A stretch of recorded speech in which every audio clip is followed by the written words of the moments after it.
아, 내가 구원이 뭐냐라고 여러분께 여쭤보면 여러분 뭐라고 대답하시겠습니까? 제가 몇 번 여러분께 여러분 구원이 뭐라고 생각하십니까? 라고 여쭤본 기억이 있습니다. 많은 분들은 이렇게 대답하십니다. 과거의 죄로부터 용서함 받아 궁극적으로는 사후 하나님의 나라에 가는 것을 구원이라고 합니다. 라고 그렇게 말씀하십니다. 여러분, 그럼 제가 이렇게 한번 여쭤볼게요. 그러면 은혜란 무엇일까요? 라고 제가 여러분께 여쭌다면 여러분 뭐라고 대답하시겠습니까? 은혜가 뭡니까? 은혜. 저마다의 워딩은 조금씩 다를 수 있지만 제가 은혜가 뭡니까? 라고 여쭤보면 많은 분들이 다 하시는 말씀들을 제가 종합해서 이야기해보면 이렇더라고요. 우리의 기도 제목이 이루어지고 성령께서 우리와 동행하셔서 하는 일마다 늘 형통하게 해주시는 것을 우리는 은혜라고 흔히 이야기합니다. 그런데 여러분 너무너무 재미있는 사실은 뭐냐면 구원과 은혜, 은혜와 구원을 우리는 떼어놓고 생각하는 경우가 많더라는 것이죠. 이 두 개를 별개로 놓고 생각하는 경우가 너무나도 많더라는 것입니다. 아까 제가 말씀드린 구원과 또한 말씀드린 이 은혜가 서로 이 접합 부분이 따로 없고 떼어져 있는 것처럼 말씀하시는 분들이 굉장히 많더라라고 하는 것입니다. 오늘 우리가 읽은 이 에베소서의 말씀은 교회에 대해서 사도 바울이 알려준 우리 귀한 말씀이 되어집니다. 그래서 교회론을 공부하는 신학도들이나 신학자들에게 있어서 이 에베소서의 말씀은 굉장히 중요한 의미를 갖게 되어집니다. 특별히 이 교회가 무엇인지, 어떻게 생겨났는지, 무엇을 해 나가야 하는지, 그 교회 안에 있는 공동체들이 어떻게 처신해야 되는지 등등의 이 교회의 아이덴티티에 대해서 말씀하고 있는 본격적으로 말씀을 시작하는 부분이 바로 2장 11절부터인데요. 그 2장 11절 바로 앞에 있는 오늘의 본문의 말씀에서 사도 바울이 무슨 말씀을 하느냐? 구원과 은혜, 은혜와 구원에 대해서 함께 말씀하고 있더라라고 하는 것이죠. 그 이유는 이 구원과 은혜가 서로 다른 것이 아니라 이 두 개가 함께 하나 되어 우리 그 구원과 은혜 가운데에 있는 우리들이 만들어 나아가는 공동체인 교회를 말씀하기 위하여 우리들에게 사도 바울이 그 교회에 대해 이야기하기 이전에 구원과 은혜, 은혜와 구원을 말씀하고 있는 부분이 바로 오늘의 본문의 말씀이 되어집니다. 그런데 여러분, 참 재밌는 것은 여러분 아까 제가 이렇게 말씀드리니까 제가 은혜에 대해서 말씀드리니까 끄떡끄떡끄떡 하시는 분들이 있으셔요. 아, 참 은혜가 된다. 아, 참 그거 은혜다. 라고 늘 말씀하십니다. 어떤 일이 벌어지면 그것에 대해서 아, 은혜네요. 라고 이야기하지요. GBA를 시작하면서 어떤 일들이 있으셨는지 같이 이야기를 나누면 아, 너무너무 은혜가 되네요. 은혜가 되네요. 라고 하는 이야기들을 같이 많이 합니다. 그것은 주로 언제 그러냐? 내가 원하는 대로 일이 진행되어질 때, 내가 기도했던 대로 모든 상황들이 펼쳐질 때 우리는 그것에 대해 은혜라고 이야기합니다. 그런데 중요한 것은 이 은혜라고 하는 것이 하나님의 레파토리와 우리의 레파토리가 다르더라라고 하는 것이죠. 무슨 말이냐? 똑같이 하나님의 은혜라고는 이야기하지만 하나님과 우리의 정의가 다르더라는 것입니다. 은혜라고 하는 것에 대한 하나님의 정의와 그 우리가 은혜라고 말하는 그 정의가 서로 다른 부분이 있더라라고 하는 것이죠. 여러분, 우리가 잘 아는 바대로 사도 바울에게는 기도 제목이 있었습니다. 뭐냐면 자기 몸에 있는 육체의 가시를 제해달라라고 하는 기도 제목이었습니다. 무려 3번이나 그것을 위해 간구했더라라고 고린도후서에 기록이 되어 있는데요. 고린도후서 12장 7절과 8절의 말씀을 보시면 이렇게 기록되어 있습니다. 여러 계시를 받은 것이 지극히 크므로 너무 자만하지 않게 하시려고 내 육체에 가시고 사단의 사자를 주셨으니 이는 나를 쳐서 너무 자만하지 않게 하려 하십니다. 이것이 내게서 떠나가기를 위하여 내가 3번이나 주께 간구하였더라 라고 그렇게 사도 바울이 고백합니다. 그러면 여러분 보시죠. 사도 바울이 자기의 몸에서 이 육체의 가시를 제해달라고 기도한 이유가 뭘까요? 자기가 잘 먹고 잘 살으려고요? 자기의 이익을 추구하기 위해 그렇지 않습니다. 하나님, 제가 더 건강해서 하나님 세계를 다니며 지중해 연안을 다니며 하나님 복음을 전할 테니 아버지 제게서 이 육체의 가시를 좀 제해 주십시오. 얼마나 그럴듯한 기도 제목입니까, 여러분? 이 뭐라고 할까요? 자신의 육체의 가시를 제해 주시면 하나님 나라 위에서 세계를 다니면서 복음을 전하겠다라고 하는 것이니 하나님의 입장에서는 당연히 들어주시고도 남을 법한 이야기이건만 여러분 문제는 하나님께 육체의 가시를 제해달라고 3번이나 간구했던 사도 바울의 그 기도를 하나님께서 들어주셨을까요? 안 들어주셨을까요? 문제가 너무 어려운가요? 내가 조금 더 쉽게 풀어볼까요? 이 기도를 통해 사도 바울의 건강이 회복됐을까요? 아닐까요? 네, 아닙니다. 고마워요. 겉으로 보기에는 사도 바울의 육체의 가시가 제해지지 않았습니다. 그러면 여러분, 사도 바울에게 있어서 이것이 은혜이던가요? 우리가 지금 이야기한 소위 이러한 것이 은혜다. 우리가 기도한 대로, 우리가 바랬던 대로 이루어지고, 또한 성령께서 우리와 늘 동행하사 우리가 나아가는 길에 늘 형통케 하시는 것이 은혜라고 한다면 무려 3번이나 사도 바울이 같은 기도 제목을 가지고 여러 번 기도했다라고 하는 기록은 딱 여기에만 있습니다. 이 고린도 후서에만. 그러면 천하의 사도 바울이 3번이나 기도한 이 기도 제목이 소위 이루어지지 않았습니다. 그러면 이것이 사도 바울에게 은혜일까요? 아닐까요? 여러분, 우리가 통상적으로 말하는 그 은혜라고 하는 것을 여기에 대입해 본다면 사도 바울은 이것을 가지고 은혜라고 이야기할 수 없습니다. 그런데 중요한 것은 뭐냐? 사도 바울이 이 기도 제목을 가지고 3번 그 이상 기도했다라고 하는 기록은 찾아볼 수 없습니다. 사도 바울은 더 이상 자신의 육체의 가시를 제해달라고 더 이상 기도하지 않았었던 것입니다.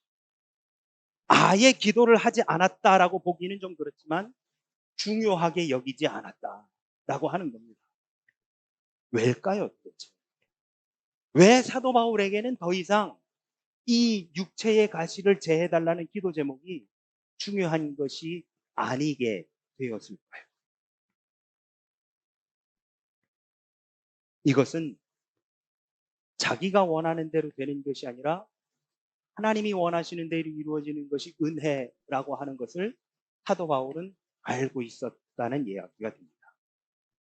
자신의 우리들이 가지고 있는 은혜라고 하는 것에 대한 레파토리와 하나님이 가지고 계신 은혜라고 하는 레파토리가 다르다고 하는 것을 사도 바울은 알고 있었고 그 다른 레파토리가 자신의 육체의 가시에 대해 다르게 적용되었다라고 하는 것을 사도 바울이 알고 믿음으로 고백했기에 더 이상 그것이 자신에게 기도 제목이 아니었었음을 우리는 말씀을 통해서 보게 됩니다.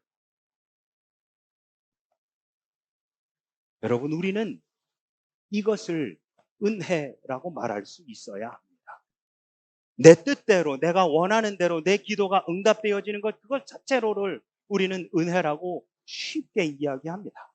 그러나 그렇게 되지 않았다 할지라도, 내가 갖고 있는 기도 제목대로 되지 않았다고 할지라도 우리는 그것 또한 은혜라고 할 수 있어야 한다는 것이죠. 우리의 레파토리에서는 이루어져야만, 내 뜻대로 되어야만 은혜인데 하나님의 레파토리에서는 그렇게 되지 않더라도 은혜이더라라고 하는 것이죠. 그래서 사도 바울은 아까 그 7절과 8절의 말씀 다음에 나오는 9절에서 뭐라고 고백하느냐? 나에게 이르시기를, 하나님께서 사도 바울 자신에게 이르시기를, 내 은혜가 내게 족하도다. 이는 내 능력이 약한 데서 온전하여짐이라 하시는지라. 우리 지난주에 함께 찬양했었지요. 그 은혜가 내게 족하네, 그 은혜가 족하네, 이 괴로운 세상 지날 때 그 가족하네. 제가 참 좋아하는 찬양입니다. 번민이 찾아와도 친구가 날 버려 주 나의 곁에 오사 위로해. 주님께서 나에게 주신, 지금까지 주신 그 은혜가 족하다. 다른 것을 더 이상 구할 필요가 없다라고 하는 말씀이죠. 그러면서 덧붙여 주시는 사도 바울을 향한 하나님의 말씀, 내 능력이 너의 약함에서 이루어짐이라.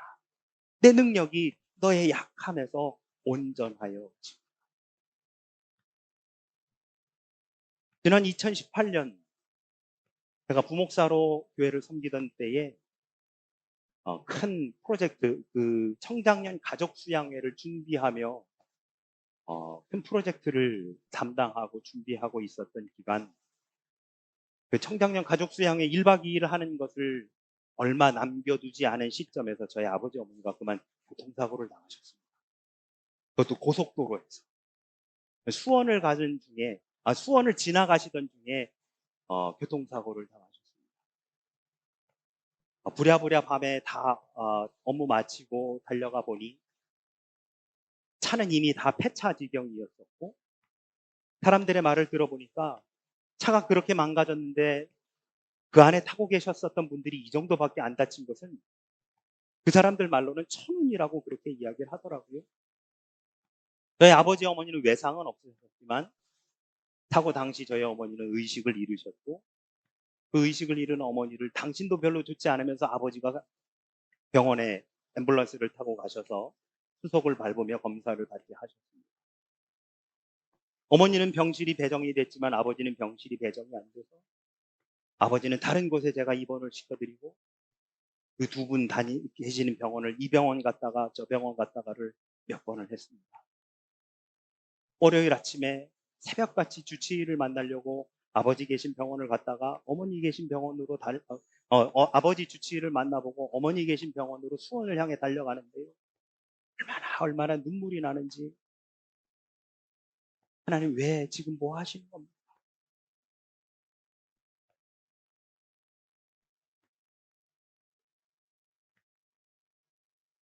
첫날 어머니를 뵈었더니요, 어머니가 이제 정신을 뭐라고 할까요? 회복은 되었지만 다른 말씀을 하시고 다른 것이 보인다라고 하는 그런 말씀도 하시더라고요. 마음이 너무너무 힘들었었습니다. 왜 이 수양회 앞두고 왜 이런 일이 저에게 벌어졌을까요, 하나님? 월요일 새벽같이 아버지 병원에 갔다가 어머니 병원을 가고 있는 중에 너무 눈물이 나서 갓길 한켠에다가 차를 대고 엉엉대고 울었습니다. 그리고서는 하나님께 기도했습니다. 그렇게 얼마나 기도했는지 제 마음속에 갑자기 평안이 찾아오는 거예요. 그러면서 문득 드는 생각이, 아버지 어머니가 회복하시겠구나 라고 하는 생각이 들었습니다.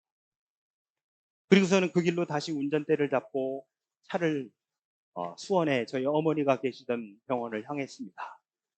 솔직히 여러분, 그렇게 어머니 병실 문을 딱 열었을 때 마치 짜잔 하고 아들아 나 많이 괜찮아졌어 라고 하실 수도 있지 않을까라고 하는 기대를 하고 들어갔습니다. 왜? 갓길에서 그렇게 기도하는데 마음에 평안이 찾아와서 이것이 혹시 그런 것이 아닐까라고 하는 기대를 못내 했었습니다. 그리고서는 딱 어머니 병실 문을 들어갔더니 웬걸 어머니는 그대로 계셨어요. 그 기대감이 있었지만 저희 어머니는 그대로 계셨습니다.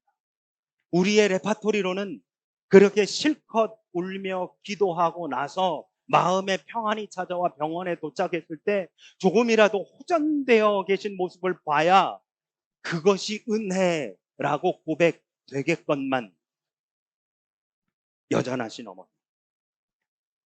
여러분, 그런데도 고속도로 갓길에서 울며 기도하던 저에게 주셨던 그 마음의 평안이 여전히 존재하고 있었습니다. 그때부터 오히려 저는 담대하게 모든 것을 처리할 수 있었습니다. 교통사고, 뒷수습, 차량 문제, 그리고 교회에서 준비하던 수양회, 어머니를 병원을 옮겨서 아버지하고 함께 계시는 것들, 그리고 간병인을 구하는 이 모든 문제까지도 오히려 저에게 담대함이 생겨 이 문제들을 하나씩 하나씩 해결하게 되더라라고 하는 것이죠.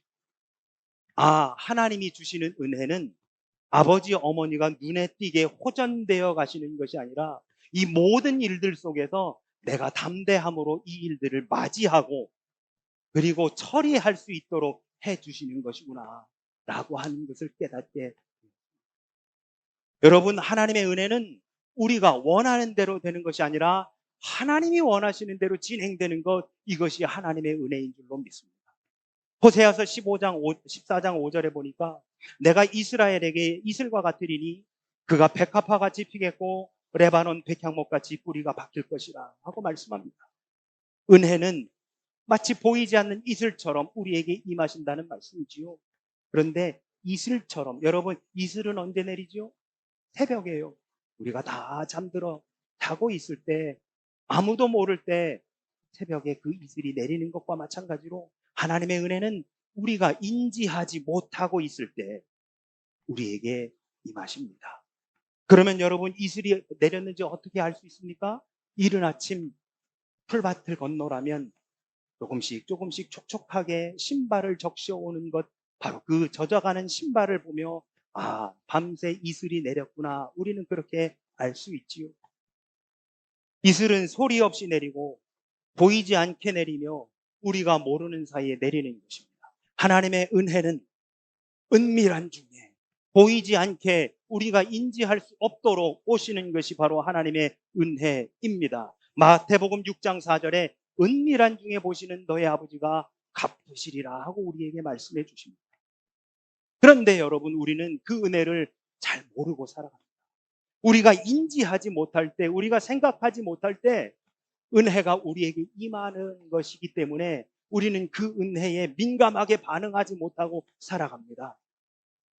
오늘날 우리가 마주한 여러 가지 어려움과 문제 앞에서 우리의 마음에는 은혜보다는 불평이, 은혜보다는 불만이 훨씬 더 많은 삶을 살아갑니다. 예수님이 십자가에 달려 죽으신 것은 죽으신 것이고 내가 오늘 살아가는 것은 살아가는 것이고, 예수님이 십자가에서 흘리신 보혈은 보혈이고 나의 앞에 닥쳐와 있는 문제는 문제인 것입니다. 십자가의 은혜와 우리의 삶이 분리된 지 이미 오래되었더라라고 하는 것이죠. 오늘 본문 1절에서 사도 바울은 그는 허물과 죄로 죽었던 너희를 살리셨도다 라고 그렇게 고백하고 있습니다. 또한 3절에서 말씀과 같이 본질상 진노의 자녀였었던 우리를, 우리 육체의 욕심을 따라 지내며 육체와 마음에 원하는 것을 하던 우리들에게 시시때때로 채워주시는 놀라운 하나님의 은혜 가운데에 우리는 늘 거하면서 살아갑니다. 그럼에도 불구하고 그 은혜가 이슬처럼 우리가 인지할 수 없는 그때, 우리가 알아볼 수 없는 그때에 우리에게 임하시기 때문에 우리는 그것이 은혜인지 모르면서 살아갑니다. 출애굽 시대에 여러분, 매일같이 만나와 메추라기가 아침마다 들판에 펼쳐져 있었습니다. 한번 생각해 보시죠. 아침에 일어나서 텐트 문을 열었더니 밖에 만나와 메추라기가 있어 그것을 가지고 하루하루를 살아갑니다. 하루가 지나고 일주일이 지나 열흘, 한 달. 처음에는 우와, 하나님이 우리를 이렇게 먹여 살리시네 라고 하겠지만 그게 1년, 2년, 5년, 10년, 그렇게 40년을 살아보십시오. 그럼 뭐라고 할 것 같으십니까? 처음에는 그것이 우리에게 은혜고, 처음에는 그것이 우리에게 감사고 영광이고 기적이지만 그렇게 40년을 살면 또 오늘 또 다른 거는 이제 없어 라고 하지 않을까요? 여러분은 우리는 어느 순간 십자가에 대해서 무뎌지고 있지는 않습니까? 우리는 어느 순간 예수님이 흘리신 그 보혈에 대해서는 더 이상 무감각해져 있지는 않느냐는 말씀입니다. 또 그 타령이야? 예수, 십자가, 보혈 매일같이 그래? 다른 건 뭐 없어? 지금 내 앞에 있는 문제, 이게 해결이 돼야 그게 은혜지.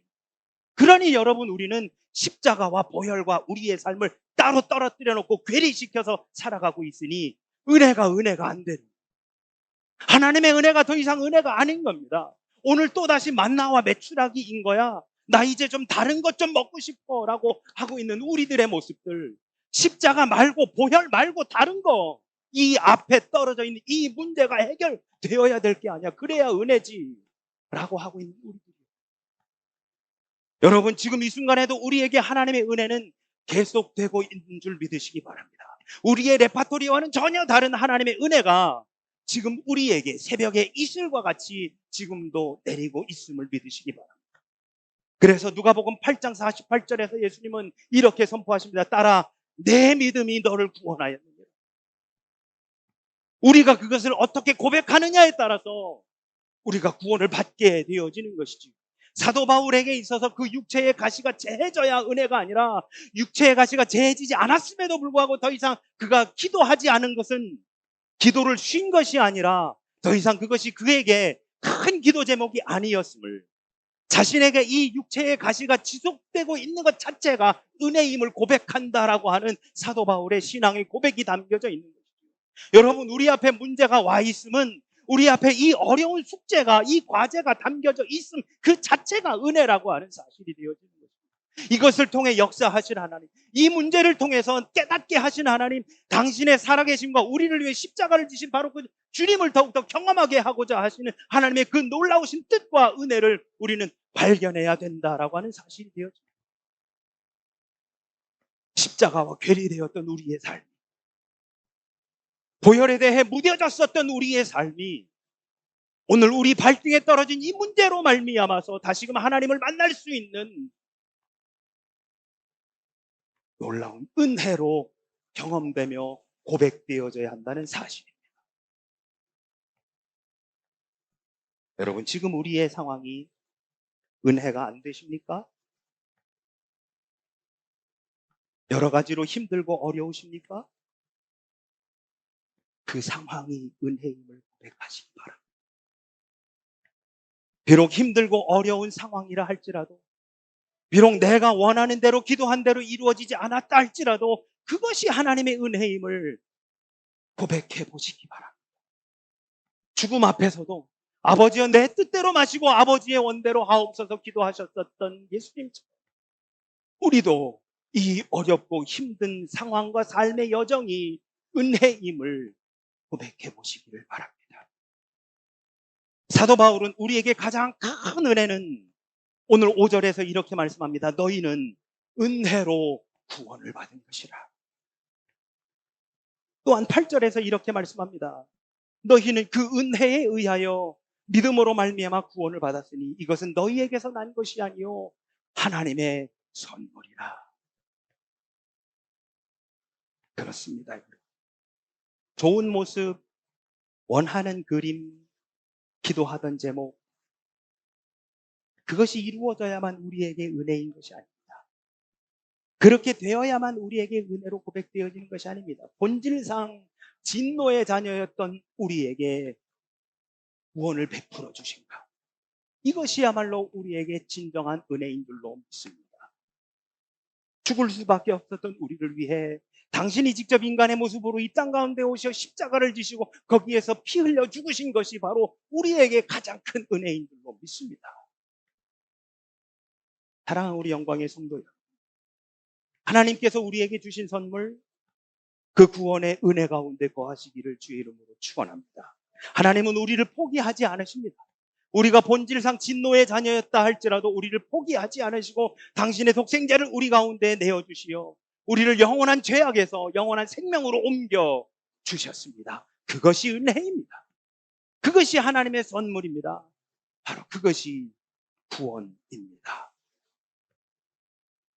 이 사순절의 기간을 지나가며 주님의 고난에 동참하고 있는 우리 모두에게 오늘날 우리의 삶 자체가, 지금 내 앞에 있는 문제가, 내 발등에 떨어져 있는 이 불씨가 오히려 우리에게 은혜임을 믿음으로 고백하며 나아가시는 와 여러분이 되시기를 예수 그리스도 이름으로 축원합니다. 아멘.